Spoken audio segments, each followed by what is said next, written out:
Guys, शुरू करते हैं. ठीक है. So last we left with India Central Asia. ठीक है. तो यहीं से पिकअप करते हैं. सो अभी रिसेंटली इंडिया हेल्ड या hosted the first India Central Asia summit. ठीक है. तो उस सेंस में थोड़ा सा मैप वर्क भी इम्पोर्टेंट हो जाता है सेंट्रल एशिया के रिस्पेक्ट में. ठीक है. तो 5 कंट्रीज आते हैं इन टोटल सेंट्रल एशिया के. जब हम बात करते हैं Kazakhstan, Uzbekistan, Turkmenistan, Tajikistan and Kyrgyzstan. ठीक है. सो एक तो इनका कैपिटल्स का थोड़ा सा लोकेशन देख लेना, जस्ट इन केस कभी ऐसा कोई मैप बेस्ड क्वेश्चन आ जाए जिसमें ये अरेंज करने को बोल दे नॉर्थ टू साउथ. ठीक है. ऑल्दो इतना ज्यादा तो आई थिंक डिटेल में नहीं पूछेगा, क्योंकि इनमें से कुछ ऑलमोस्ट सिमिलर से ही लैटिट्यूड पे लगता है. ठीक है. इतना डेप्थ में तो नहीं जाएगा, बट हाँ पता होना चाहिए कि क्या चीज कहाँ पे है. ठीक है. सो अस्थाना. ठीक है. अभी नाम चेंज हो गया कजाकिस्तान की कैपिटल का. कोई नया नाम बता सकते हैं इसका? अस्थाना का अभी नया नाम क्या हो गया? हाँ, नूर सुल्ताना. करेक्ट. हाँ, नूर सुल्ताना. देन किर्गिस्तान है, तो इसका नाम जो है कैपिटल बिश्केक है. देन दुशानबे तजिकिस्तान की कैपिटल है. उज्बेकिस्तान की कैपिटल इसमें ताशकंद है. एंड तुर्कमेनिस्तान की कैपिटल अशकाबाद है. ठीक है. तो ये कैपिटल्स थोड़ा सा इनका देख लेना. फर्दर इनमें बात करें तो ज्यादातर जो कंट्रीज हैं लैंडलॉक्ड है. ठीक है. सिर्फ 2 कंट्रीज जो है वो टच होती है कैस्पियन सी को, तुर्कमेनिस्तान और कजाकिस्तान. ठीक है. बाकी सब जो है वो लैंडलॉक्ड है. एक यहाँ पे एक वाटर बॉडी दिखाई दे रही है. कोई इसका नाम बता सकता है कि ये वाटर बॉडी का क्या नाम है? इंपॉर्टेंट वाटर बॉडी है. RLC correct. आरएलसी इसका नाम है. एंड आरएलसी एनवायरमेंट के पर्सपेक्टिव से थोड़ा सा न्यूज में था, तो कोई बता सकता है कि किस लिए न्यूज में था ये एनवायरमेंट के पर्सपेक्टिव से? सर वाटर बॉडी का नाम क्या है? आरएलसी. ओके. ओके. कोई बता सकता है किस लिए न्यूज में था? ये श्रिंक हो रहा है ना. करेक्ट. तो यहाँ पे जो रिवर्स गिर रही थी उनको बेसिकली जब सोवियत यूनियन के टाइम पे ही इरिगेशन प्रोजेक्ट्स के लिए रिवर्स को डाइवर्ट कर दिया गया, जिसकी वजह से ये श्रिंक हो रहा है. एंड अभी अराल सी बोलते थे, अब अराल डेजर्ट बोलने लग रहे हैं इसको. ठीक है. तो बहुत एक एनवायरमेंटल ट्रेजेडी के तौर पे देखा जाता है इसको. ठीक है. तो ये याद रखना. नेक्स्ट चलते हैं. So India consider these countries as part of its extended neighbourhood. ठीक है. And these 5 countries are also part of OIC, which is organisation of Islamic cooperation. ठीक है. तो ये 5 ही कंट्री समझ सकते हो मुस्लिम डोमिनेटेड कंट्रीज है. तो इस सेंस में मेंबर बन गई थी OIC का. ठीक है. फर्दर इंडिया के लिए इंपॉर्टेंस क्या है इस रीजन का? तो एक तो जियो स्ट्रैटेजिक इंपॉर्टेंस है, क्योंकि ये एशिया से यूरोप को कनेक्ट करता है. ठीक है. दूसरा, सिक्योरिटी एंगल के पर्सपेक्टिव से पीस इंश्योर करने के लिए ये रीजन का जो इंपॉर्टेंस है वो बहुत ज्यादा है. फिर हमारे जो एनर्जी सिक्योरिटी है उसके पर्सपेक्टिव से भी बहुत ज्यादा इंपॉर्टेंस है, क्योंकि बहुत सारे important minerals like natural gas, uranium, petroleum, ये these can be easily harnessed from these areas. ठीक है. तो हमने एक तापी पाइपलाइन भी बढ़ते हैं. ठीक है. जिसमें 4 country involve, Turkmenistan, Afghanistan, Pakistan and India. Although कुछ ज्यादा हो नहीं पाया उस प्रोजेक्ट पे, बट स्टिल याद रख सकते हैं कि हाँ एक ऐसा प्रोजेक्ट था जो कि वर्क कर रहे थे. नेक्स्ट, अभी जो रिसेंटली जो समिट हुआ था India in Central Asia summit, वहां पे इंडिया ने 4C अप्रोच दिया था अपने रिलेशन को एक्सपैंड करने के लिए. What was this 4C? First C was commerce, then capacity building, third connectivity, and fourth contacts to further expand cooperation between the India and Central Asia. ठीक है. So ये 4C अप्रोच पता होना चाहिए. Recently, the 40 nation international conference on Central and South Asia regional connectivity challenges and opportunity to place in Tashkent. तो इतना important नहीं. ये हमारे लिए ज्यादा इम्पोर्टेंट है ये box. Connectivity efforts done by India in Central Asia. ठीक है. So India connect with Central Asia policy formulated in 2012. ठीक है. ये पॉलिसी था जिसमें एक ब्रॉड बेस अप्रोच था, जिसमें multiple pillars like political, security, economic and cultural connection. ठीक है. सो ये एक पॉलिसी था. इसके अलावा इंटरनेशनल नॉर्थ साउथ कॉरिडोर था. ठीक है. INST, which was also known by some agreement. कोई नाम बता सकता है कि इसके लिए ऑल्टरनेट एग्रीमेंट नेम क्या था INST कॉरिडोर के लिए? करेक्ट, अशकाबाद. तो याद रखना अशगाबाद एग्रीमेंट या international north south corridor agreement बोला जा रहा है तो वो एक ही चीज है, ठीक है। सो इसमें हम पूरा जो रशिया से लेके पर्शियन गल्फ तक है वहां पे कनेक्टिविटी एस्टैब्लिश करने की कोशिश करें। इंडिया भी इस प्रोग्राम का पार्ट है, ठीक है। Next, to expand its connectivity with Central Asia, India is exploring the possibility via Iran Chabahar port, ठीक है। एंड उसके बाद एक पूरा नेटवर्क बनेगा अफगानिस्तान के थ्रू, जिसके थ्रू हम सेंट्रल एशिया के जो कंट्रीज है उनको एक्सेस कर सकते हैं, ठीक है। इसके अलावा recently India acceded to the custom convention on international transport of goods under TIAR CARNETs and joined the Ashgabat agreement, जिसके अंदर already Iran, Oman, Turkmenistan and Uzbekistan थे, ठीक है। सो ये वाली चीज याद रख सकते हो, ठीक है। किसी को कुछ और ऐड करना है इसमें?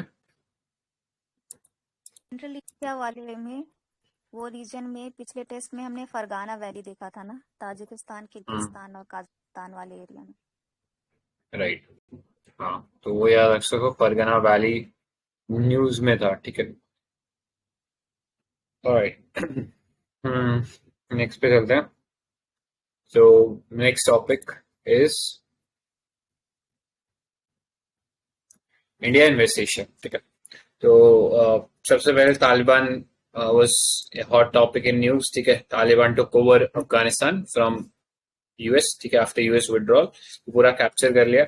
सो इस दौरान इंडिया ने मिशन लॉन्च किया था विच वाज ऑपरेशन देवी शक्ति, ठीक है, जिसमें हमने 800 से ज्यादा इंडियन सिटीजन्स को और अलग अलग लोगों को, अलग अलग कंट्रीज के सिटीजन्स को सेफली इंडिया लेके आए थे, ठीक है। सो कुछ 4 प्रिंसिपल थे अफगान पीस डील के, but I think don't think के पर्सपेक्टिव से इम्पोर्टेंट है। What we should know is के हिस्टोरिकल कंटेक्स्ट क्या था, ठीक है।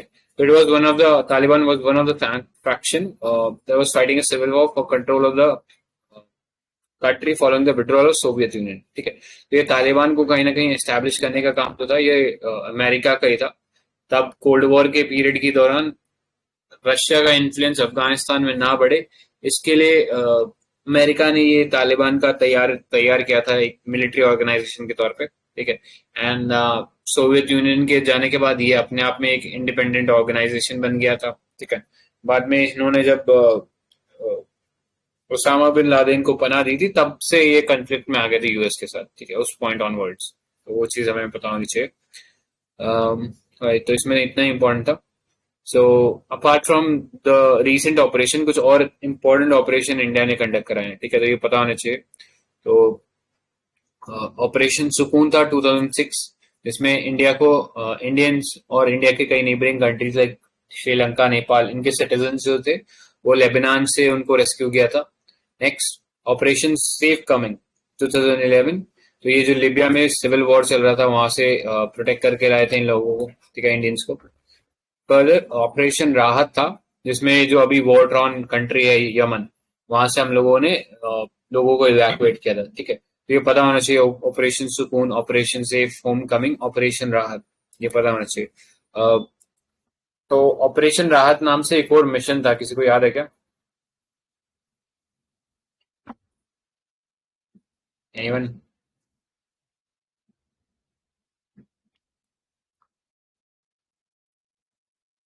ऑडियो आ रहा है क्या?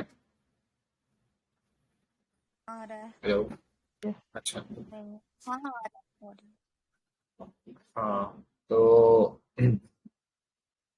एक आई गेस उत्तराखंड के लिए भी मिशन था ना फ्लड के दौरान, उसका नाम किसी को याद है? याद नहीं है, अच्छा, राहत ही था। ठीक है, हाँ, राहती नाम से था, ठीक है, तो वो कंफ्यूज मत होना, वो दोनों के लिए यूज किया गया है। ऑलराइट, ठीक है, किसी को कोई और याद है क्या रेस्क्यू मिशन एक्स्ट्रा कोई?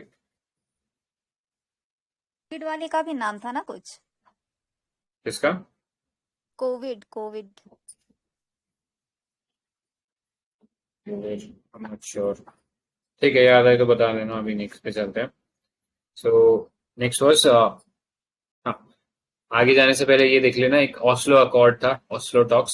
सो discussion was facilitated bye Norway. और है बस यूक्रेन का ऑपरेशन गंगा है बस। हाँ करेक्ट, वो भी इम्पोर्टेंट है। ठीक है, तो ये पता होना चाहिए क्या क्या ऑपरेशन थे। समुद्र सेतु है कोविड के लिए, ऑपरेशन हाँ समुद्र सेतु। करेक्ट, तो ये ऐड कर लेना है in fact, operation Ganga for Ukraine. ठीक है, एक ऑपरेशन समुद्र सेतु था जिसमें हम लोग इंडियन सिटीजन्स को, जब वो कोविड में फंस गए थे तब उनको अलग अलग कंट्री से लेके आए थे। ठीक है, ऑलराइट, ऑपरेशन मैत्री ठीक है, है। जो रेस्क्यू किया था वो। ऑपरेशन किसके लिए था मैत्री? नेपाल अर्थक्वेक। हाँ करेक्ट, ऑपरेशन मैत्री नेपाल के लिए था। ठीक है, राइट, ऑपरेशन सुकून हो गया। ठीक है, तो इतने ही थे इम्पोर्टेंट मिशंस, ये पता होने चाहिए क्या क्या थे। ठीक है, इंडिया के इम्पोर्टेंट डिप्लोमेटिक मिशंस भी कह सकते हैं। ठीक है, क्योंकि और भी कंट्रीज के लोग आए थे इन मिशंस के अंडर। ठीक है, तो ये याद रखना। नेक्स्ट, ऑस्लो टॉक्स की बात कर रहे थे, तो ये डिस्कशन से facilitated by the government of Norway, is our to focus on human rights and humanitarian crisis in Afghanistan. ठीक है, so humanitarian situation also deteriorated drastically since August 2021. ठीक है, so इतना ही था इसके बारे में इम्पोर्टेंट। किसी को कुछ और ऐड करना अफगानिस्तान में?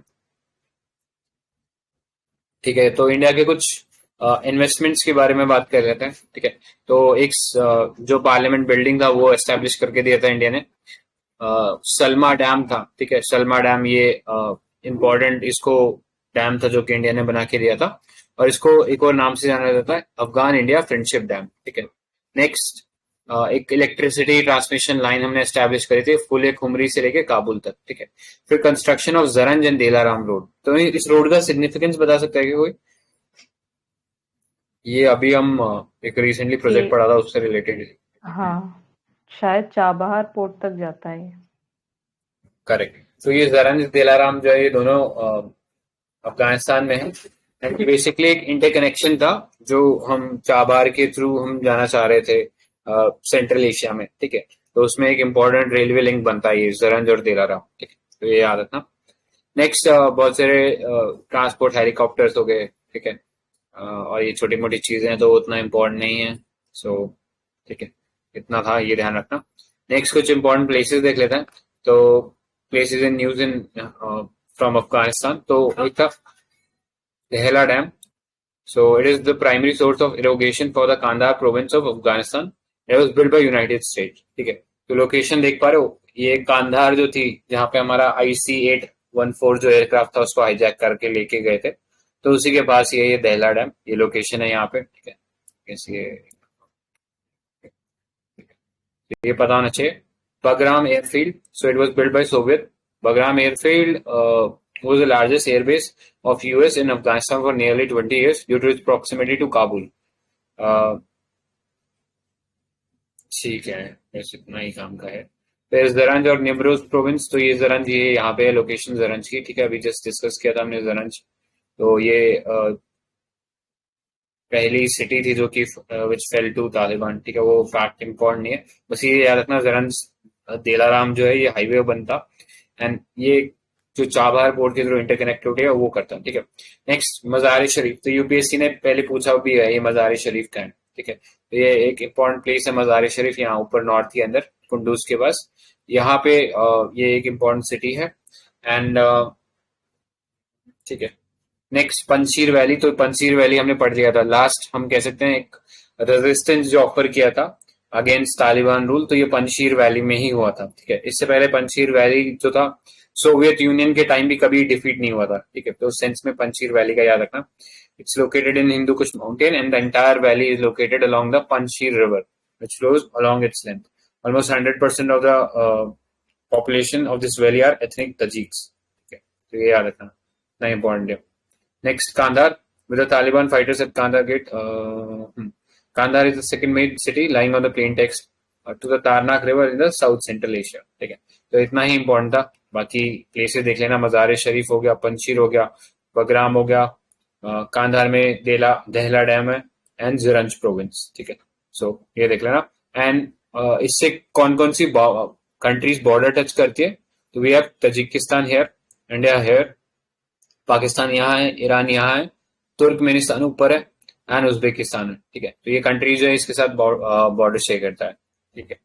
प्लस आई गेस शायद चाइना भी है, ठीक है। तो ये चीज याद रखना। नेक्स्ट पे चलते हैं, इंडिया ईरान, ठीक है।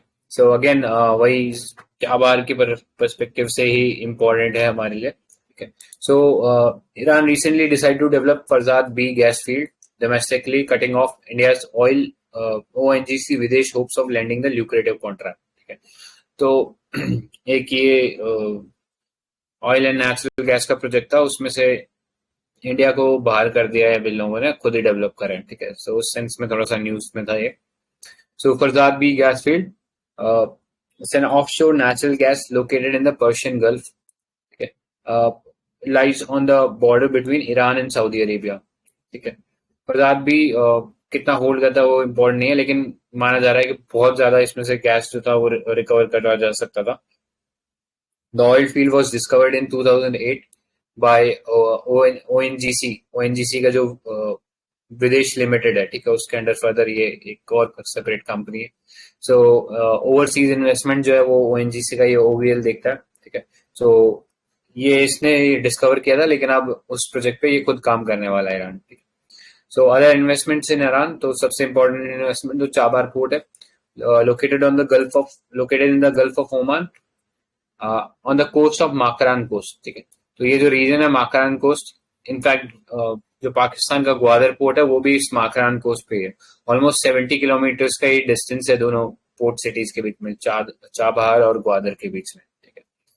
So next, Chabahar has 2 terminals, शहीद कलंतरी एंड शहीद बेहश्ती, ठीक है। तो ये नाम अगर आ जाए शहीद कलंतरी और शहीद बेहश्ती, तो ये याद रखना चाबहार के ही 2 टर्मिनल्स थे, ठीक है। सो इंडिया अफगानिस्तान और ईरान के बीच में एक ट्राइलेटरल ट्रांजिट एग्रीमेंट हुआ था, जिसमें इंडिया ने बोला था कि हम ये जो शहीद बस्ती टर्मिनल है चाबहार पोर्ट का, इसको डेवलप करेंगे, ठीक है। So India has granted a 10-year lease to develop and operate 2 terminals and 5 berths at शहीद बेहश्ती पोर्ट इन चाबहार, ठीक है। तो ये पता होना चाहिए अपने को। इसके अलावा Iran also has decided to proceed with construction from Chabahar to Zahedan, ठीक है। तो जाहिदान का ये चीज याद रखना कि ईरान के कंट्री के अंदर ये लास्ट स्टॉप होगा, ठीक है, लास्ट स्टॉप टुवर्ड्स अफगानिस्तान। फिर अफगानिस्तान की तरफ से हमने पढ़ा था जरंज और देलाराम, ठीक है। तो ये याद रखना, चाबहार से आइडिया ये था कि हम चाबहार से जाहिदान को कनेक्ट करेंगे with in Iran itself, and फिर ईरान से जो नेक्स्ट लोकेशन अफगानिस्तान में आएगा दैट वुड बी जरंज, एंड जरंज से फिर देलाराम तक जाएगा, ठीक है। तो ये विजन था इसके अंदर। So in the 2060, the trilateral agreement on establishment of the international transport and transit corridor was signed among India, Iran and Afghanistan, ठीक है। So एक तरीके से बाईपास करे थे हम लोग पाकिस्तान को, so as to reach in the Central Asian region, ठीक है। तो इतना ही था इसके अंदर। किसी को कुछ और ऐड करना है क्या इंडिया ईरान में? Anyone? यार हाँ, कि कौन सा है वो ग्वादर के बगल वाला port, Chabahar port gulf of Oman में है, और उससे पहले क्या पढ़ा हमने? फरजान माकरान कोस्ट, हाँ, नहीं, फरजाद फरजान भी, गैस फील्ड वो पर्शियन गल्फ में है, तो वो कंफ्यूज मत हो। करेक्ट। वो फरजाद भी जो है वो ईरान और सऊदी अरेबिया की बाउंड्री पे है, तो वहीं से समझ सकते हो बाउंड्री तो इनकी सिर्फ पर्शियन गल्फ के अंदर ही जाके लगेगी, ठीक है। और ये गल्फ ऑफ ओमान में। ऑलराइट, नेक्स्ट पे चलते हैं, ईरान न्यूक्लियर डील, ठीक है। तो थोड़ा सा इम्पोर्टेंट है बिकॉज पहले ये डोनाल्ड ट्रम्प के अंदर स्टक डाउन करती गई थी, बट अभी रिसेंटली वापस रिवाइव करी गई है नेगोशिएशन इसके अंदर, ठीक है। So Iran, Russia, China and European Union have resumed negotiation in Vienna to revive the 2015 Joint Comprehensive Plan of Action, JCPOA nuclear agreement, ठीक है। तो ये important है अपने लिए।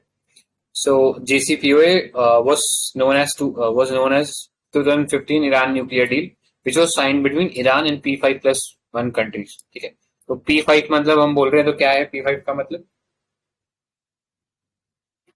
यूनाइटेड नेशन सिक्योरिटी काउंसिल के परमानेंट मेंबर्स और +1 में जर्मनी। करेक्ट। तो यही था, सीक्वेंस पता होना चाहिए। And in 2018 US withdraw from this treaty, ठीक है, तो यूएस बाहर आ गया, जिसकी वजह से ये ट्रीटी फेल हो गई थी। Iran was prohibited from, under this treaty, Iran was prohibited from enriching uranium about 3.6% level, ठीक है। तो अपने देखा था यूरेनियम, नेचुरल यूरेनियम जो होता है वो U235 होता है, ठीक है। तो उसको हम लोग एनरिच करते हैं, U238 की कंसेंट्रेशन उसमें बढ़ाई जाती है, ठीक है। तो शुरू में ये मटेरियल होता है फर्टाइल, ठीक है, यानी इसमें थोड़ा सा हम प्रोसेसिंग करें तो ये न्यूक्लियर फ्यूजन करने लायक बन जाएगा, ठीक है। एंड जब ये ऐसा हो जाएगा, जब इसमें से न्यूक्लियर फ्यूजन इजीली हो सकता है, तब हम इसको बोलते हैं कि ये फिसाइल मटेरियल है, ठीक है। तो डिफरेंस पता होना चाहिए, बेसिक साइंस एंड टेक का क्वेश्चन हो सकता है, what is the difference between fertile and या वर्सेस फिसाइल, ठीक है। तो फिसाइल वो मटेरियल होता है जिसमें डायरेक्टली आप बम फोड़ना चाहो तो बम फोड़ सकते हो, ठीक है। लेकिन फर्टाइल में बस उसमें पोटेंशियल होती है, उसको एनरिच करना पड़ता है, ठीक है। तो वो पता होना चाहिए आप लोगों को। सो यहाँ पे बात की गई थी यूरेनियम का एनरिचमेंट लेवल 3.67% तक कर सकते हो, जिसका मतलब ये जो लेवल होता है ये जनरली वी कंसीडर्ड कि इस लेवल तक अगर आप करते हो तो आप सिर्फ रिसर्च पर्पज के लिए उसका इस्तेमाल कर सकते हो। आप उसका इस्तेमाल ना तो एनर्जी प्रोड्यूस करने के लिए कर सकते हो, ना ही आप उसका बम बनाने के लिए यूज कर सकते हो, ठीक है। न्यूक्लियर बम अगर आपको बनाना है तो एटलीस्ट एनरिचमेंट लेवल जो है वो 90% होना चाहिए, ठीक है। तो ये पता होना चाहिए अपने को। इसके अलावा Iran also agreed that they would allow IEA inspection of their nuclear power plants, ठीक है। तो ये बताना आईईए का, सॉरी, आईई IAEA क्या है, इंडिया इसका पार्ट है क्या?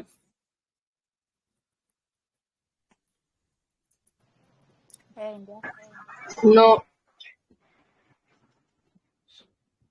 Actually international atomic energy agency, ये यूएन का एक बॉडी है, ठीक है। तो इसके अंडर इंडिया भी आता है, तो ये चीज याद रखना, India is a member of it. And IEA, yes, कोई कुछ बोल रहा है क्या? ठीक है। हाँ तो हाँ, IEA which is India international energy agency, तो उसमें एसोसिएट मेंबर है, वो OECD के अंदर बना है। और ये है IAEA, international atomic energy agency, ठीक है। तो ये चीज याद रखना। ऑलराइट, नेक्स्ट पे चलते हैं। सो हाँ, IAEA was created in 1957 and its headquarter lies in Vienna, Australia, ठीक है। तो इतना ही याद रखना। यूपीएससी में शायद रिसेंटली क्वेश्चन भी पूछा था इंडिया US न्यूक्लियर डील को लेके, ठीक है। तो उसमें ये ऐसा कुछ ऑप्शन डाल रखा था कि सभी का इंस्पेक्शन कर सकता है क्या, तो सभी का नहीं कर सकता। जो जो इंडिया न्यूक्लियर डील जो थी उसके अंदर जिनके भी बने थे, जितने भी पावर प्लांट बनते न्यूक्लियर पावर प्लांट, उनके इंस्पेक्शन कर सकता था। एंड करेंटली IAEA उन्हीं न्यूक्लियर पावर प्लांट्स की इंस्पेक्शन करता है जहां पर हम लोग देखते हैं कि बाहर से हमने यूरेनियम इंपोर्ट किया हो, ठीक है। सो उस सेंस में इम्पोर्टेंट है। किसी को कुछ और ऐड करना है इसमें? उसमें भी मिलिट्री नहीं, पर्पस वाला नहीं कर सकता है, आई थिंक सिविलियन बस कर सकता है। हाँ, सिविलियन के लिए, मतलब हम बताएंगे नहीं ना वो चीज, तो कि हमने यहाँ से लिया है करके, हाँ हाँ, ठीक है। मतलब वो आउटराइटली तो कंट्रीज नहीं बताते, लेकिन लिस्ट देना पड़ता है कि ये सिविलियन के लिए है और ये मिलिट्री के लिए, मतलब अपना वो करना पड़ता है अलग अलग। Correct correct correct. तो यही चीज था इसमें। नेक्स्ट चलते हैं, इंडिया पैलेस्टाइन पॉलिसी, ठीक है। तो पैलेस्टाइन का लोकेशन बता दो कहाँ पड़ता है रीजन वाइज? इजराइल के पास। हाँ, तो मिडल ईस्ट हो गया, या लेवांट रीजन भी बोलते हैं इसको, ठीक है, लेवांट, तो कंफ्यूज नहीं होना, वो वही उसी मिडल ईस्ट की बात हो रही है। तो violent clashes erupted between Israel and Palestinian faction in the Gaza strip, ठीक है। तो ये देख लेना, अभी सीज फायर एग्रीमेंट हुआ था, तो इस सेंस में न्यूज में था। तो एक क्रोनोलॉजी ट्रेस करते हैं इसकी, ठीक है। सबसे पहले ये जो पैलेस्टीन रीजन था, एज सच इजराइल एक हिस्टोरिकल नेम था ऐसा कोई जोग्राफिकल एंटिटी नहीं था अपने आप में इसराइल, ठीक है। सिर्फ पैलेस्टाइन था। Palestine was ruled by Arabs, majorly Arabs रह रहे थे और ऑटोमन एम्पायर के अंडर था, ठीक है। फिर यहाँ पर धीरे धीरे जो एक मूवमेंट शुरू होता है जायनिज्म करके। जायनिज्म मतलब कि ये जो इसराइल है उसमें भी ये जो जेरूसलम है ये होमलैंड है ज्यूज का, तो इसको रिक्लेम करने की बात शुरू हुई थी जायनिज्म के through back in 19th century, ठीक है। फिर ये एक्चुअल फोर्स में आना शुरू होता है आफ्टर द बेल्फोर डिक्लेरेशन, ठीक है। बेल्फोर डिक्लेरेशन क्या होता है, उसमें जो ब्रिटिशर्स के उस टाइम के जो पीएम होते हैं बेल्फोर, ही बेसिकली टेल्स कि हम लोग अगर उधर के जो इजराइलीज हैं, ठीक है, वो सपोर्ट करते हैं ब्रिटिशर्स को इन डिफीटिंग द ऑटोमन एम्पायर, तो उससे जो जेरूसलम एरिया है उसको हम लोग एस्टेब्लिश करने में आपका हेल्प करेंगे, ठीक है। तो ये बेल्फोर डिक्लेरेशन एक लैंडमार्क मतलब डिक्लेरेशन था जिसके थ्रू इस जायनिज्म मूवमेंट को या इसराइल एज ए कंट्री को बनने में सबसे ज्यादा मदद मिली थी, ठीक है। तो जैसे ही ये ट्रीटी ऑफ सेवरस होती है with Turkey and break down हो जाता है ऑटोमन एम्पायर का इनटू डिफरेंट एंटिटीज, उसके बाद ये जो एरिया है पैलेस्टीन वाला, it becomes mandate of Britishers. तो मैंडेट सिस्टम क्या था? मैंडेट सिस्टम यही था कि जो अब नई नई इंडिपेंडेंट कंट्रीज बनेंगी तो उनको सेल्फ डिटर्मिनेशन का राइट है, यानी अगर वो इंडिपेंडेंट होना चाहती है या किसी और कंट्री के साथ मिलना चाहती है तो उनका खुद का राइट है, ठीक है। तो ये चीज इंश्योर करनी है, लेकिन आउटराइट उधर कोई वॉयलेंस ना हो जाए, सिविल राइट ना हो जाए, जेनोसाइड ना हो जाए, उसके लिए वो एक डिफरेंट जो विक्टर्स थे उनके अंडर उनको रख दिया गया, ठीक है।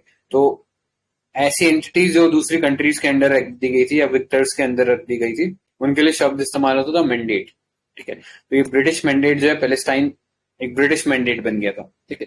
एंड उसमें ये एक तरफ अरब्स लड़ रहे थे और एक तरफ जूज लड़ रहे थे, मतलब आउटराइट ऐसा कोई वॉर नहीं हो रहा था, वॉर एकदम एंड में हुआ था, ठीक है। सो तब तक थोड़ा सा कन्फ्लिक्ट चल रहा था इनके बीच में। फिर 1941-45 में हमें पता ही है सेकेंड वर्ल्ड वॉर शुरू होता है जिसमें ज्यूज का हॉलोकास्ट होता है, ठीक है। तो इस सेंस में ये हॉलोकास्ट की वजह से इंक्रीज प्रेशर पड़ गया था कि जूज स्टेट बनाना ही पड़ेगा, ठीक है। तो उस सेंस में बहुत ज्यादा अमाउंट में जूज जो है इसराइल पहुंच गए थे, तो ये थोड़ा सा याद रख सकते हो। एंड फिर धीरे धीरे जैसे जूज की आबादी बढ़ने लगी उस एरिया में तो वो अरब्स के साथ कन्फ्लिक्ट में आने लगे, ठीक है। 1947 में जैसे ही यूएन इंटरवीन करता है दोनों के बीच में, एक सिविल वॉर ब्रेकआउट होता था एंड उसमें यूएन इंटरवीन करता है, ठीक है। एंड दोनों पार्टीज जो है वो थोड़ा बहुत एग्री करते हैं कि हाँ हम एक 2 स्टेट सॉल्यूशन लेंगे, लेकिन तब तक इसराइल जो है अपने आप को इंडिपेंडेंट कंट्री घोषित कर देता है। एंड फिर जो है एक ऑल आउट वॉर शुरू हो जाता है between Israel and the Arabs, ठीक है। तो इसमें पैलेस्टीन के अरब्स नहीं होते, इसमें और भी कंट्रीज के अरब, जैसे जॉर्डन, ये जॉर्डन है, ठीक है, मैप देख लो एक बार,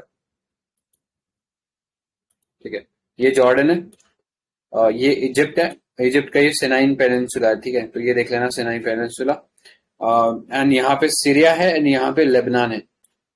तो ये 4 अरब कंट्रीज है जिससे ये घिरा हुआ है, ठीक है, चारों तरफ से। तो ये चारों कंट्रीज वॉर में आ जाती हैं विद इसराइल, एंड इसराइल इसमें ना उसको यूएस का सपोर्ट रहता है तो वो इजीली इन कंट्रीज को हरा देता है, ठीक है। तो ये फर्स्ट अरब वॉर होता है एंड इससे इसराइल की विक्ट्री डिक्लेयर हो जाती है, ठीक है। तो अपना जो एरिया था वो और सॉलिडिफाइड हो जाता है इनका, और पैलेस्टाइन का एरिया धीरे धीरे श्रिंक होने लगता है। फिर 1967 में एक और वॉर होता है विच इज कॉल्ड शायद 7 डे वॉर बोलते हैं इसको, ठीक है। तो 6 डे पता नहीं क्यों लिखा है, 7 डे बोलते हैं मेरे ख्याल से। तो इस दौरान इसराइल क्या करता है, बहुत सारी टेरिटरीज को कैप्चर कर लेता है, जैसे इसराइल का सिनाइन पेनिनसुला कैप्चर कर लेता है, सीरिया से गोलन हाइट कैप्चर कर लेता है, ठीक है, जेरूसलम का भी पार्ट अपने अंडर ले लेता है, ठीक है। तो इस सेंस में बहुत सारा एरिया कैप्चर कर लेता है ये, अगेन विक्ट्री हो जाती है इसकी। फिर धीरे धीरे वो एरिया जो है वो वापस देता है, लेकिन कुछ एरिया अभी भी अपने पास रखता है, लाइक गोलन हाइट अभी भी इनके पास है, ठीक है। तो ये समझ सकते हो, सिनाई पेनिनसुला जो है वापस दे दिया जाता है। सो इस सेंस में रख सकते हो यार। फिर ऑस्लो अकॉर्ड्स था 1993 में, resulting in assassination of Israeli PM by Israeli ultra nationalist, ठीक है। Next second intifada. तो इंतिफादा मतलब एक ग्रेट अपराइजिंग बोलते हैं। इंतिफादा मतलब जिसमें पैलेस्टीनियंस ने एक लार्ज स्केल पे एक सिविल वॉर टाइप की सिचुएशन ला दी थी, ठीक है। एंड अभी ये जो जेरूसलम का जो एरिया है इधर थोड़ा बहुत पैलेस्टाइंस रहते हैं, और गाजा स्ट्रिप है यहीं तक ही अब रिस्ट्रिक्टेड है पैलेस्टीनियंस, ठीक है। तो इस सेंस में थोड़ा पता होना चाहिए कि पैलेस्टाइन जो है वो कितना रह गया। एंड ये रूल कौन करता है पैलेस्टाइन में, तो ये पीएलओ रूल करता है, ठीक है। PLO is Palestine liberation organisation, and यहाँ पे हमास का जो गवर्नमेंट है वो चलता है, ठीक है। तो हमास थोड़ा सा टेररिस्ट ऑर्गेनाइजेशन टाइप का भी है, बार बार रॉकेट वगैरह लॉन्च करना ये इसका काम है, ठीक है। सो इतना ही था इसके अंदर, एक क्रोनोलॉजी देखनी थी जो देख लिया हम लोगों ने, तो ये याद रखना क्या क्या इंपॉर्टेंट इवेंट्स हुए थे। टू स्टेट सोल्यूशन दिया गया था इसराइल की यूनाइटेड स्टेट की तरफ से, जिसको पैलेस्टाइन और इसराइल के लिए ये माना गया था कि these two states can independently exist, ठीक है। सो इतना ही याद रखना, इसमें और कुछ इंपॉर्टेंट नहीं है। एक पील कमीशन थी, Peel Commission report of 1937, which proposed Palestine be partitioned in 3 areas: an Arab state, a Jew state, and a natural territory, and a neutral territory containing the holy places. ठीक है, तो ये West Bank वाला जो area यहीं पे Jerusalem आता है, ठीक है। And Jerusalem is the holy place of 3 different religion, which is Christianity, Islam and juice, ठीक है। तो ये तीनों रिलीजन के लिए ये एक होली प्लेस है, तो इस सेंस में इसको न्यूट्रल टेरिटरी बनाने की कोशिश की थी, बट अभी ये न्यूट्रल नहीं रह रहा है। बार बार इस पे देख रहे हैं हम लोग कि कब्जा जो है वो इसराइल का बढ़ता जा रहा है वहां पे, सो इस सेंस में याद रख सकते हो। एंड इंडिया जो है, इंडिया खुद भी टू स्टेट सोल्यूशन है उस पॉलिसी पे बिलीव करता है, ठीक है। तो ये याद रखना। इसके अलावा एक इम्पॉर्टेंट बॉडीज, वाटर बॉडीज भी है इसके अंदर, ये भी पता होना चाहिए। सो यहाँ पे ये एक वाटर बॉडी है कॉल्ड डेड सी, ठीक है। शायद वर्ल्ड का सबसे सॉल्टिएस्ट ये वाटर बॉडी है, ठीक है, डेड सी। एंड यहाँ पे सी ऑफ गैलिली है, ठीक है, और ये गोलन हाइट्स है। सो ये थोड़ा इंपॉर्टेंट है, अपने लिए याद रखना, ठीक है। किसी को कुछ और ऐड करना है क्या इसमें? जॉर्डन रिवर है वो डेड सी में फ्लो करती है या फिर सी ऑफ गलीली में फ्लो करती है? जॉर्डन रिवर नहीं पता, मैं पूछ रही हूँ।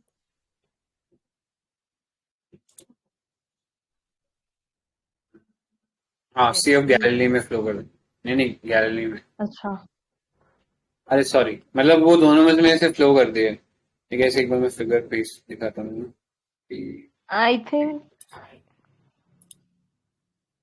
ये देख लो,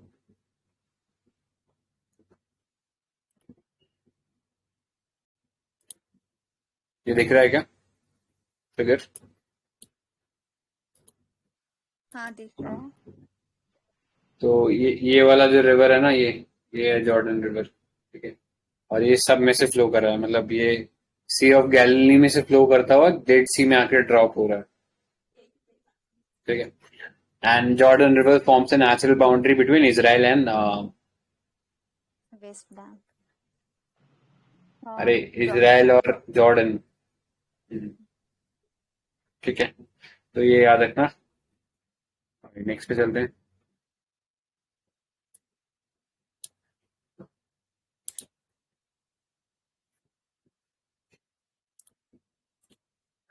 okay, so India Israel Palestine policy, ये मैड्रिड पीस कॉन्फ्रेंस हुआ था। India establish full diplomatic relation with Israel in 1992, ठीक है। तो बहुत लेट हमने अपने जो रिलेशन है इजराइल के साथ एस्टैब्लिश किए थे। इनिशियली हम लोग अरब्स को थोड़ा सा वो रखना चाहते थे, तो उस सेंस में इजराइल के साथ हमने फॉर्मल जो डिप्लोमेटिक रिलेशन है वो बहुत लेट शुरू किए।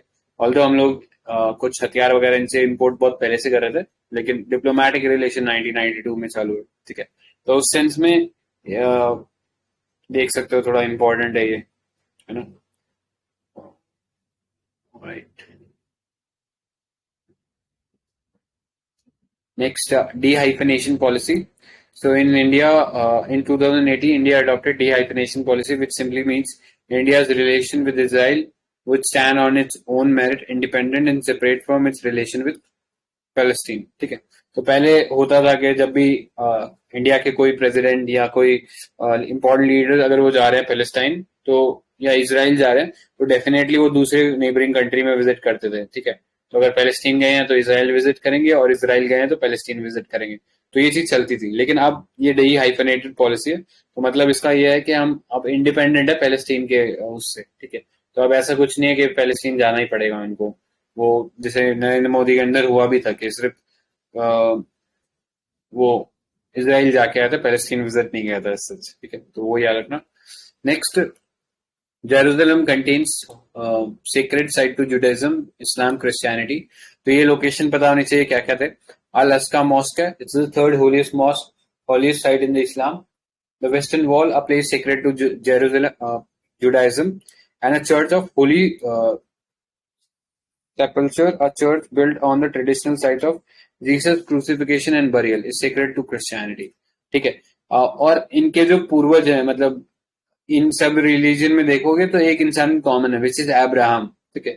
इसीलिए अभी जो हम अकॉर्ड पढ़ रहे हैं ना, इसराइल वाला, इसराइल अकॉर्ड साइन कर रहा है विद डिफरेंट कंट्रीज, तो अब्राहम अकॉर्ड इसीलिए नाम दिया गया है क्योंकि इन तीनों रिलीजन्स के बीच में एक कॉमन एलिमेंट था अब्राहम का, ठीक है, इसीलिए अब्राहम अकॉर्ड्स नाम दिया गया था, ठीक है।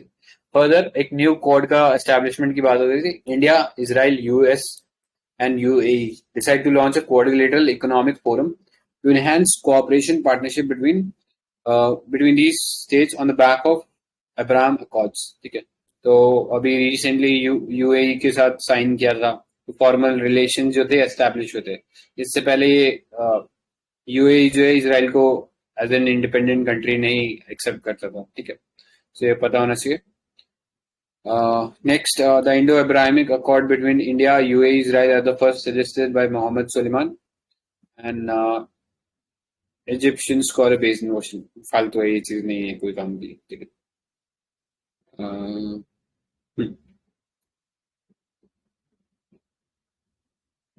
So ये देख लेना, the forum will focus on non-military issues like trade, energy, environment, and promoting public goods, ठीक है। तो कंफ्यूज नहीं होना इस वाले कोड से, ये कोड केवल इकोनॉमिक सेंस में है, it's not in security sense like the Quad with Japan, Australia and America, ठीक है, तो उस सेंस में डिफरेंट होगा। And recently UAE has become the first Gulf country to open its embassy in Tel Aviv, ठीक है। Tel Aviv जो है वो कैपिटल है इजराइल की, ठीक है, ऑल्दो इजराइल चाहता है कि पूरी दुनिया जेरूसलम को उसका कैपिटल एक्सेप्ट करे, बट अभी दुनिया टेल अवीव भी कैपिटल मानती है, ठीक है, तो ये याद रखना। नेक्स्ट, इंडिया एंड इजराइल का FTA। So India's dialogue with Israel for concluding the FTA coincided with the 30th anniversary of the establishment of diplomatic relation। तो हमने देखा 1992 में एस्टैब्लिश हुआ था डिप्लोमेटिक रिलेशन, एंड तब से अब जो है ये 30 years एनिवर्सरी था, तो उस सेंस में याद रख सकते हो। Next, relation between the two countries started with the creation of State of Israel in 1948 and reached its peak with the establishment of full diplomatic relations in 1992, ठीक है। इसके अलावा ना ये भी एक इम्पोर्टेंट चीज था, एक दिल्ली के अंदर अगर कभी आओगे तो हाइफा चौक करके है, HAIFA, हाइफा चौक, ठीक है।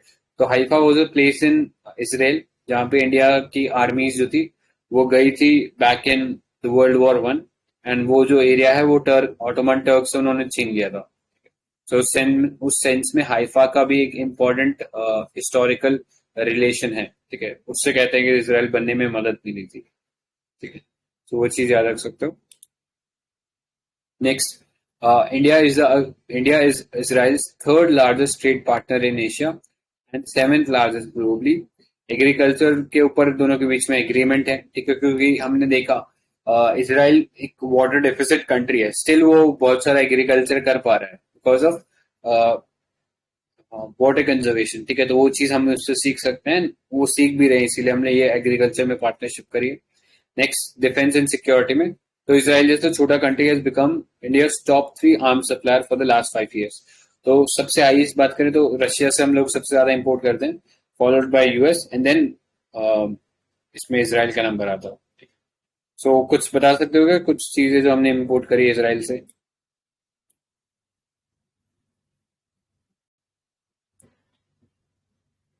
ठीक है, तो एक बॉम्ब जो था स्पाइस 2000 जो हमने बालाकोट में गिराया था वो हम लोगों ने यहीं से इंपोर्ट किया था, ठीक है। इसके अलावा ड्रोन्स हैं, ड्रोन्स का स्पेसिफिक कैटेगरी है हीरो ड्रोन्स, वो लोग हम लोग यहीं से प्रोक्योर कर रहे हैं, ठीक है, तो ये पता होना चाहिए। इसके अलावा बहुत सारे रेडार्स वगैरह हम लोग इसराइल से इंपोर्ट करते हैं, ठीक है। कुछ गन्स भी हम लोग इंपोर्ट करते हैं, बट वो इतना इंपॉर्टेंट नहीं है। नेक्स्ट चलते हैं, India Israel industrial R&D and technology innovation fund I4F, ठीक है। सो इसके अंदर 3 प्रोजेक्ट्स अभी रिसेंटली एग्री कर रहे हैं इन दोनों कंट्रीज ने कि जॉइंटली डेवलप करेंगे, ठीक है, अंडर दिस इनोवेशन फंड, ठीक है। सो IOF is a cooperation between India and Israel to promote, facilitate and joint industrial research projects between companies from India and Israel in agreed focus sectors, ठीक है। तो ये पता रखना कि R&D प्रोजेक्ट है, ये इंडिया और इसराइल के बीच में। I4F कॉमन नेम है, इसके लिए यूज होता है, ठीक है। किसी को कुछ और ऐड करना है क्या इंडिया इसराइल में?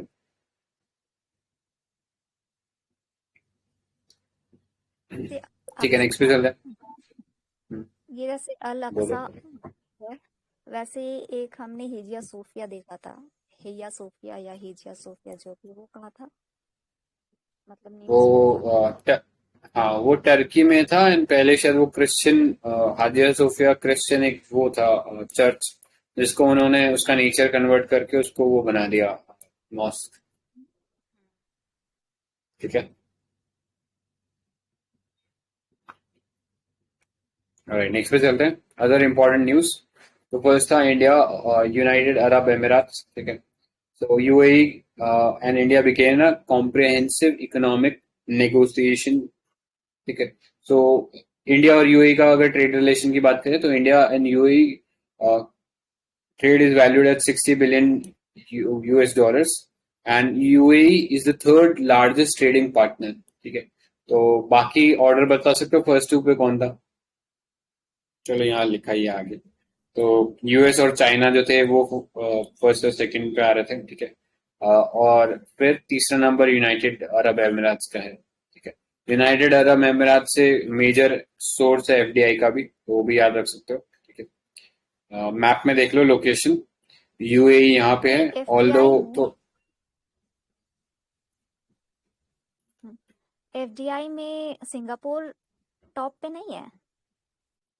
सिंगापुर टॉप में ये लिख रहा है ना, वन ऑफ द लार्जेस्ट, ये नहीं कह रहा है is a major source, largest नहीं बोल रहा है, ठीक है। ओके, लार्जेस्ट जो है हमारा वो वहीं से आता है, सिंगापुर से, तो वो याद रखना। नेक्स्ट बात करते हैं, तो ये मैप थोड़ा सा गलत दिया हुआ है एक्चुअली, ये वाला पॉइंट जो है यहाँ तक ओमान है, ठीक है। इतना छोटा सा एक एनक्लेव है, ओमान है वो, इसने एक गलत बनाया हुआ है, ठीक है। यहाँ तक ओमान है, सो उस सेंस में ये UAE यहाँ लगता है, border Saudi Arabia and Oman only, ठीक है। 2 कंट्रीज से UAE का बॉर्डर है। देन नेक्स्ट इंडिया ओमान देख लेते हैं, ठीक है। तो ओमान यहाँ पे गल्फ ऑफ ओमान है, यहाँ पे अरेबियन सी है, and India and Oman to hold the 10th joint military cooperation committee. So JMCC is the highest forum of defense engagement that provides guidance on overall framework of defense exchanges between the two sides. Diplomatic relations were established in 1955 and relations were upgraded to strategic partnership in 2008. ठीक है, strategic partnership इस sense में भी कि बहुत ज्यादा energy security हम लोग यहाँ से करते हैं, ठीक है। तो ये एक इम्पोर्टेंट पोर्ट सिटी है यहाँ पे, दुक्म करके, ठीक है। तो याद रखना, दुक्म में इंडिया ने अपना पोर्ट में अपना प्रेजेंस जो एस्टैब्लिश किया, तो दुख में याद रखना। और इसका कैपिटल मस्कट है, ठीक है। Muscat is located on the south of या south of Gulf of Oman, ठीक है। तो याद रखना। And Oman remains India's closest defence partner in the Gulf region and India has access to Oman's Duqm port for military and logistic support, ठीक है। तो ये याद रखना, इतना इंपॉर्टेंट है। नेक्स्ट फिर ये वाला प्लेसेस, हाँ बोलिए। मस्कट से I think tropic of cancer गुजरती है। मस्कट से चेक कर लेते हैं, शायद ऐसा लग रहा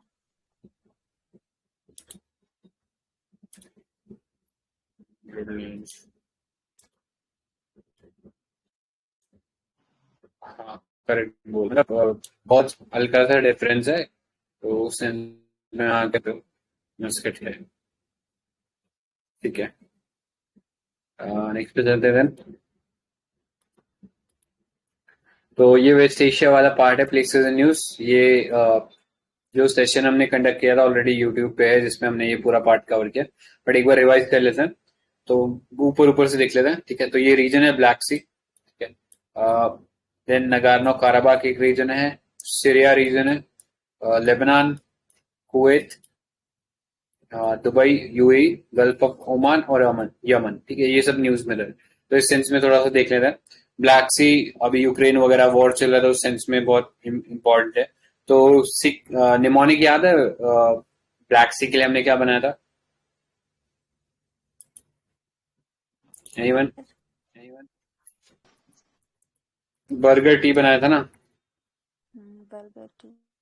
ठीक है, हाँ, तो बर्गर टी देख लो क्या क्या निमोनिक बनता है ये। So B for Bulgaria, then R for Romania, U for Ukraine, ठीक है, फिर रशिया है और जॉर्जिया है, ठीक है, and T is for Turkey, ठीक है। इसके अलावा सी ऑफ एजोव है यहाँ पे ब्लैक सी है, ये कर्ट स्टेट है, ये फिर ब्लैक सी और यहाँ पे सी ऑफ मरमरा है, इनको कनेक्ट करता है Bosphorus state. Sea of Marmara को एजेंसी से कनेक्ट करता है स्टेट कॉल्ड डार्डेनल स्टेट, ठीक है, और फिर एजेंसी जो है मेडिटेरेनियन सी में मिल जाता है। तो ये बर्गर टी से आप इजीली ब्लैक सी की कंट्रीज को याद रख सकते हो, ठीक है, Romania, Ukraine, Russia, Georgia, Turkey and Bulgaria. तो इतना था इसमें। नेक्स्ट चलते हैं लेबनान की ओर। तो लेबनान कंट्री हमने देखा था अभी थोड़ी देर पहले, लेवांत रीजन, ठीक है। तो टच किसको करता है लेबनान? ये सीरिया को टच कर रहा है, इसराइल को टच कर रहा है, ठीक है, बस ये दो कंट्रीज को टच कर रहा है, इसके अलावा किसी को नहीं कर रहा। एंड फिर यहाँ पे मेडिटेरेनियन सी में ये खुल रहा है, ठीक है। सो इतना इंपॉर्टेंट था। नेक्स्ट पे चलते हैं, दुबई। तो दुबई यूए की कैपिटल है, यूए अभी हमने देखा ही था, ठीक है। सॉरी, कैपिटल अबू धाबी है यूएई की, दुबई एक इंपॉर्टेंट सिटी है, शारजा इंपॉर्टेंट सिटी है, यहाँ पे मैचेस होते हैं इंडिया के, ठीक है। सो ये याद रखना। और दुबई में ही वो बुर्ज खलीफा हाईएस्ट बिल्डिंग है वर्ल्ड का। नेक्स्ट चलते हैं यमन, ठीक है। तो यमन थोड़ा न्यूज में है, तो ये देख लेना। सना जो है वो कैपिटल है, यहाँ पे बाबल एंड मंदाब स्ट्रेट है, गल्फ ऑफ एडन है यहाँ, और यहाँ रेड सी है, ठीक है। और ये छोटा सा आइलैंड है, ये न्यूज में रहता है, स्कूट्रा आइलैंड, तो ये यमन का पार्ट है, तो ये चीज याद रखना। राइट, बाकी सऊदी अरेबिया ऊपर, ठीक है, उसके, और यहाँ पे ओमान, दो कंट्री से ही बॉर्डर टच करता है। सो नेक्स्ट पे चलते हैं। हाँ, यमन में ये भी देख लेना, यमन में एक ओल्ड वर्ल्ड सिटी है सिबहम करके, ठीक है। It's called the Manhattan of desert और यूनेस्को वर्ल्ड हेरिटेज साइट का पार्ट है ये, ठीक है। सिबहम, शिबम, शिबम, ठीक है। नेक्स्ट चलते हैं सीरिया। सो यूफ्रेट्स और टिग्रिस रिवर, ठीक है, फ्लो करते हैं ये इस रीजन से, ठीक है, तो ये याद रखना। इराक में फ्लो करते हैं। कौन सी? आई गेस दोनों दो रिवर होती है ना, यूफ्रेट्स और टिग्रिस। तो आई गेस यूफ्रेट्स शायद यहाँ से आती है टर्की से, ठीक है, हाँ करेक्ट। तो यहाँ से शायद इराक के रास्ते होते हुए फिर ये, सॉरी ये मैप गलत हो गया, ये ऐसे कुछ शायद आती है। यहाँ मिलता है। हाँ हाँ, करेक्ट करेक्ट। हाँ, ये इराक में दोनों रिवर्स मिलती हैं, ठीक है, यूफ्रेट्स और टिग्रिस, ठीक है, याद रखना ये चीज। एंड सीरिया की बॉर्डर कंट्रीज देख लो, तो इराक है, ऊपर टर्की है, नीचे जॉर्डन है, एंड राइट साइड उसके लेफ्ट साइड में लेबनान है, ठीक है, और थोड़ा सा सदर्न वेस्टर्न साइड में इसराइल है, ठीक है। तो ये पांच कंट्री सीरिया को लगता है, एंड लैंडलॉक कंट्री नहीं है, मेडिटेरेनियन सी में खुलता है, ठीक है। यहाँ पे एक छोटा सा आइलैंड कंट्री दिख रहा है, इसका नाम बता सकते हो क्या, क्या है?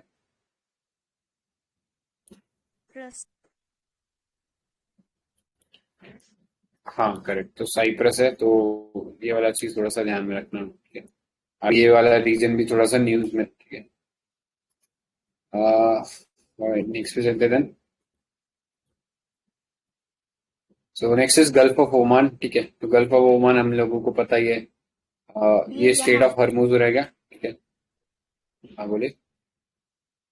ये कौन सा गल्फ है जो रेड सी से उस तरफ है, जो जॉर्डन की तरफ जा रही है? ये वाला? हाँ एडन अच्छा, है। ये वाला कह रहे हो? नहीं, ये हाँ वाला कह रहे हो क्या? हाँ हाँ ये वाला ही। इसको बोलते हैं गल्फ ऑफ अकाबा, हाँ गल्फ अकाबा ऑफ बोलते अकाबा। ठीक है, तो ये याद रखना, जॉर्डन जो है वो लैंडलॉक नहीं है, वो सी को टच करता है, बहुत छोटा सा रीजन है यहाँ पे, बिल्कुल बारीक सा डॉट। सो नेक्स्ट पे चलते हैं। सो गल्फ ऑफ ओमान तो अभी रिसेंटली ना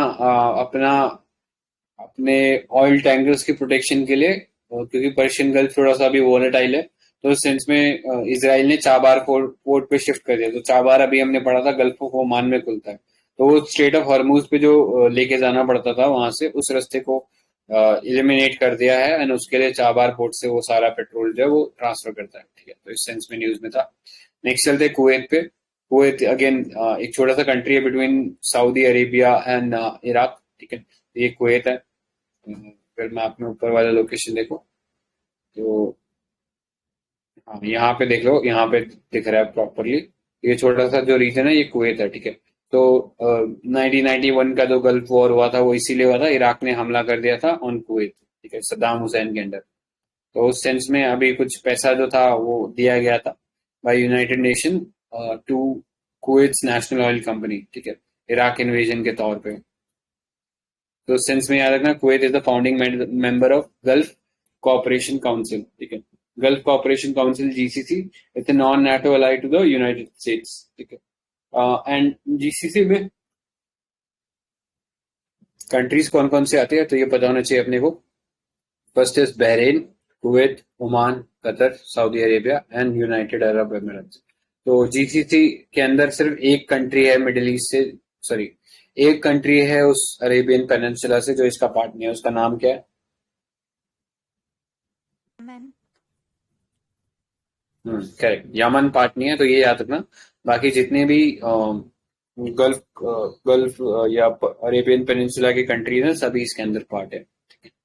इराक और ईरान भी इसका पार्ट नहीं है, तो वो भी याद रख सकते हो। तो यही है। नेक्स्ट चलते हैं, नगार्नो काराबाख रीजन। तो ये हमने कई बार पढ़ लिया, अजरबैजान और आर्मेनिया के बीच में ये रीजन है जो कि डिस्प्यूटेड था, internationally recognised as part of Azerbaijan, but de facto Armenia यहाँ पे रूल करता है, क्योंकि ज्यादातर यहाँ पे क्रिश्चियन आर्मेनियंस रहते हैं। सो लोकेशन इसकी थोड़ी सी पता होना चाहिए कि कौन कौन सी कंट्रीज इसको टच करते हैं। तो बता सकते हो, ये कंट्री है लेट्स से अजरबैजान, तो इसको कौन कौन सी कंट्रीज टच करते हैं? आर्मेनिया, जॉर्जिया, रशिया, फिर ईरान। राइट, तो ये पता होना चाहिए। जो आर्मेनिया जो है उसको ईरान, टर्की, जॉर्जिया ये टच करते हैं। ठीक है, और अजरबैजान को रशिया हो गया, जॉर्जिया हो गया, ईरान हो गया। ठीक है, ये सब टच करते हैं इसको, एंड ये एक तरफ कैस्पियन सी में खुलता है। ठीक है, तो ये याद रखना, कैस्पियन सी जो है ये अजरबैजान को टच करता है। कैपिटल अजरबैजान का बाकू है, और आर्मेनिया का क्या बोलते हैं, ये एरावान। ठीक है, सो ये इसका फोकस कर दूं, अजरबैजान। ठीक है, एंड ऊपर जॉर्जिया। जॉर्जिया भी थोड़ा सा इम्पोर्टेंट है हमारे लिए, बिकॉज अभी रिसेंटली हमने देखा था कुछ रिमेन्स हमने ट्रांसफर किए थे किसी क्वीन के यहाँ पे, तो उस सेंस में थोड़ा सा इम्पोर्टेंट हो जाता है ये हमारे लिए।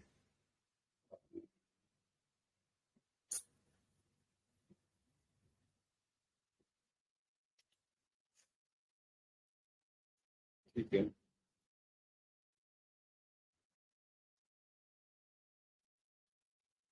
ठीक है, तो ये आई गेस दिख रहा होगा सबको। ब्रॉडली ये कंट्रीज पता होना चाहिए। जॉर्जिया अभी हमने देखा था, टच कर रही थी उसके साथ, ब्लैक सी के साथ, एंड ऊपर रशिया है जॉर्जिया के नीचे, टर्की है, एकदम साउथ के अंदर आर्मेनिया है, एंड साउथ ईस्ट में अजरबैजान है। ठीक है, तो ब्रॉडली जॉर्जिया ये चार कंट्रीज को टच करता है।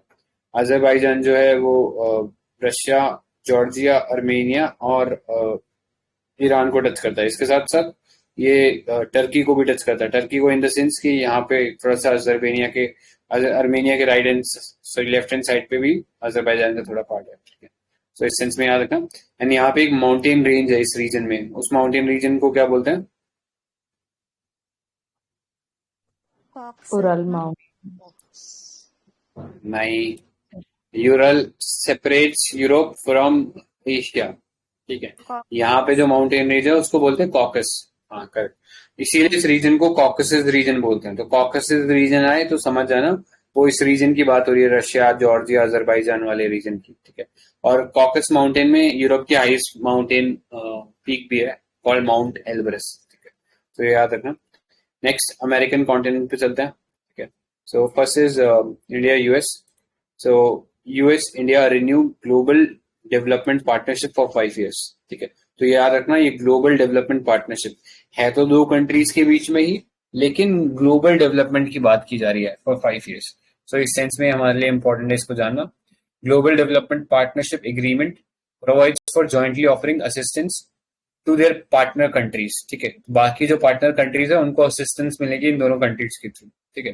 So both side sign the amendment to the statement of guiding principles on the triangular cooperation, ठीक है, ग्लोबल डेवलपमेंट को लेके, और इसकी वैलिडिटी 2026 तक रहेगी। अब ये ट्रायंगुलर कॉपरेशन है क्या, तो ये देख लो, beneficiary partner, facilitating partner and pivotal partners, ठीक है। तो ये 3 टाइप के पार्टनर कैटेगरी रहेगा जिसको हम लोग हेल्प करेंगे। So feed the future India triangular training programme for Africa is an example, ठीक है। तो इस ट्रायंगुलर ट्रेनिंग प्रोग्राम में हमने देखा कि इंडिया जो है वो अफ्रीका के अंदर कुछ सोशल डेवलपमेंट के प्रोग्राम चला रहे हैं, ठीक है। तो उसका एक एग्जाम्पल है feed the future India. Next, the SGPs, the Statement of Guiding Principles, were initially signed in 2014 and renewed in 2019, which were valid till 2021. ठीक है। This triangular partnership involves 3 actors, ठीक है। तो वो तीनों actors हमने देख लिए, facilitating partner, beneficiary partner and pivotal partner, ठीक है। तो ये याद रखना।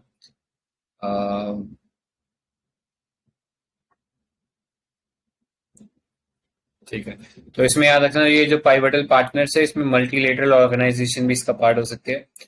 The division of north and south is used to refer social, economic and political difference that exist between developing and between the developing countries that is south and developed countries that is the north, ठीक है। तो ये चीज याद रख सकते हो।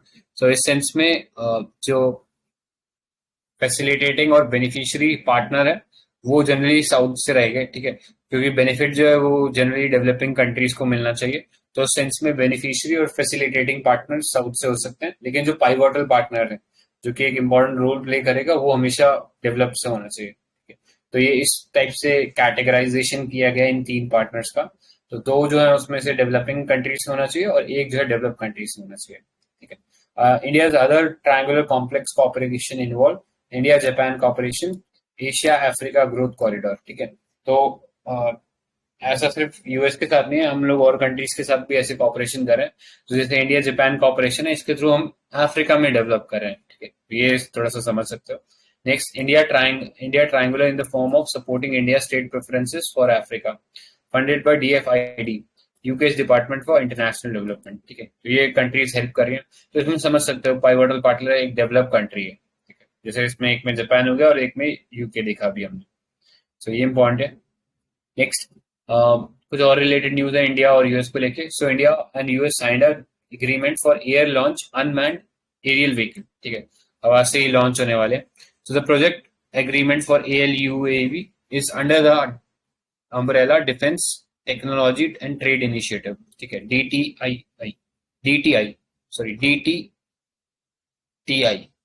ठीक है। तो 2 कैटेगरी के प्रोजेक्ट रहेंगे, one related to industry project facilitated by export licence, second and by project agreements, ठीक है। सो ये जो प्रोजेक्ट एग्रीमेंट है अनमैन्ड एरियल व्हीकल के लिए is a project of second category undertaken under the research development and testing evaluation agreement which was signed in 2006 and renewed in 2015, ठीक है। Next, India US defence relationship, ये बहुत ज्यादा important है, ठीक है। इंडिया एक मेजर नॉन नाटो अलाई है यूएस का, ठीक है। तो उस सेंस में जो स्टेटस था इंडिया का वो सिग्निफिकेंटली राइज किया पिछले डेकेड के अंदर, ठीक है। So in 2016 United State designated India as a major defence partner which was elevated to a strategic trade authorization tier 1 status in 2018, ठीक है। तो ये ऑलमोस्ट नेटो के बराबर का स्टेटस मिल गया है, ठीक है। टेक्नोलॉजी शेयर हो सकती है इंडिया और यूएस के बीच में।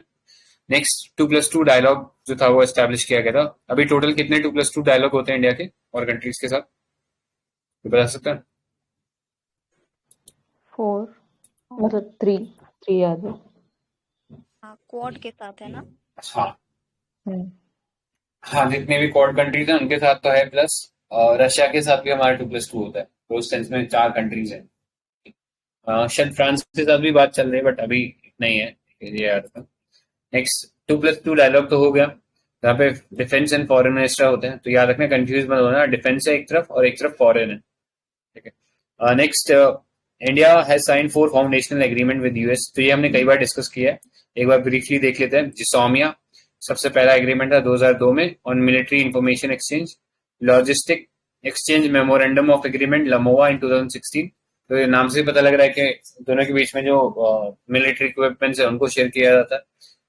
इक्विपमेंट नहीं, मतलब जो लॉजिस्टिक के जो सामान होते हैं, लेट्स से मैं यूएस हूँ और मेरा शिप इंडियन ओशन में है, तो मैं चाहता हूँ कि मेरे शिप में फ्यूल बढ़ जाए, तो मैं इंडिया के पोर्ट्स पे आ सकता हूँ, उस सेंस में लमोवा काम करेगा। Next is COMCASA, communication compatibility and security agreement, तो ये दोनों के बीच में हाई एंड कम्युनिकेशन टेक्नोलॉजी जो है उसको यूज करने के लिए एग्रीमेंट है। तो यूएस पे जो भी सामान मिलता है इंडिया को, अब उसके अंदर जो कम्युनिकेशन टेक्नोलॉजी यूज होती है उसको एक्सेस कर पाने के लिए ये एग्रीमेंट जरूरी था, ठीक है। तो इस सेंस में COMCASA was important. And next was बेका, जो सबसे लेटेस्ट एग्रीमेंट साइन किया गया बिटवीन इंडिया एंड यूएस, ठीक है, 2020 में। तो इसमें हाई एंड मिलिट्री इन्फॉर्मेशन मिलेगी, जियो स्पेशल मैप मिलेंगे, ठीक है।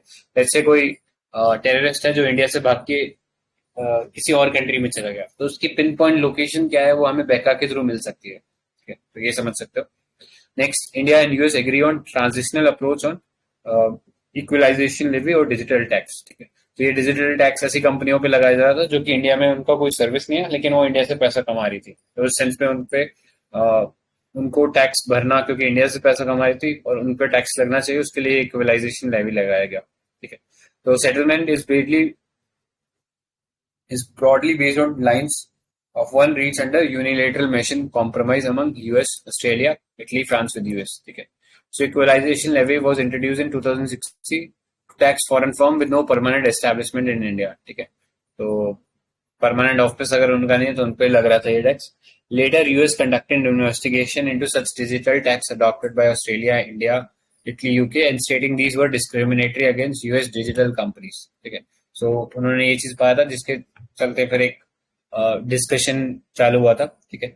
So 136 country including India have agreed to enforce a global minimum corporate tax of 15% as well as an equitable system of taxing profits of big companies where they earn, ठीक है। तो ये हमने देखा था OECD कंट्री जो थी उसके अंडर देखने को मिला, फिर G7 के अंडर देखने को मिला, एंड अब G20 भी इस पे डिस्कस कर रहे हैं। So deal requires country to remove all digital taxes and similar unilateral measures.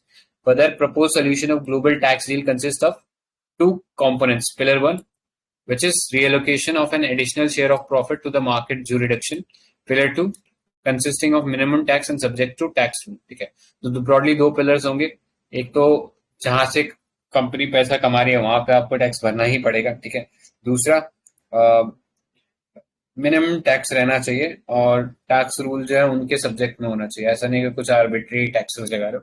तो यही था global minimum corporate tax rate जिसकी बात चल रही है, 15% पे अभी डिस्कशन चल रहा है, ठीक है। Next, India will continue to impose equalisation levy till March 31 2024, ठीक है। तो तब तक चलता रहेगा जब तक कि ये पूरा का पूरा ये ग्लोबल मिनिमम कॉर्पोरेट टैक्स वाला रिजीम है आ नहीं जाता। उस सेंस में प्लेसेस इन न्यूज देख लेते हैं अमेरिका में, ठीक है। तो ये हमने पढ़ ही रखा है ज्यादातर पार्ट इसके अंदर। सो यहाँ पे कंट्रीज देख सकते हो, ठीक है।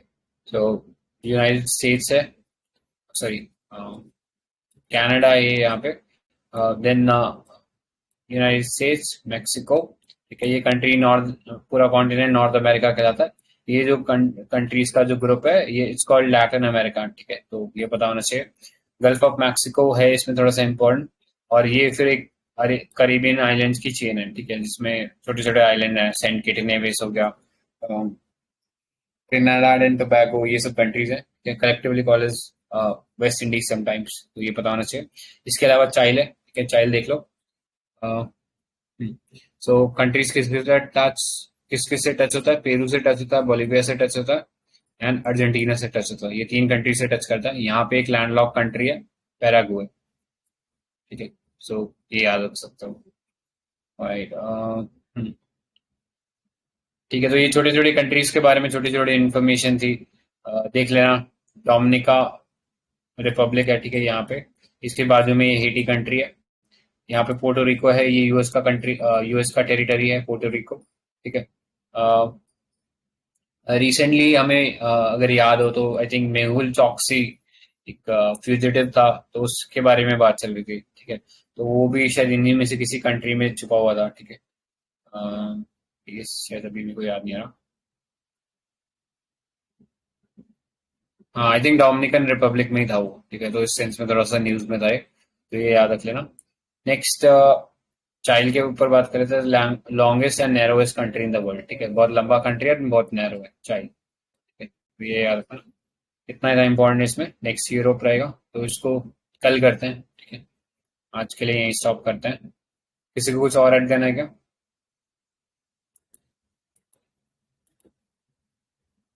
हेलो,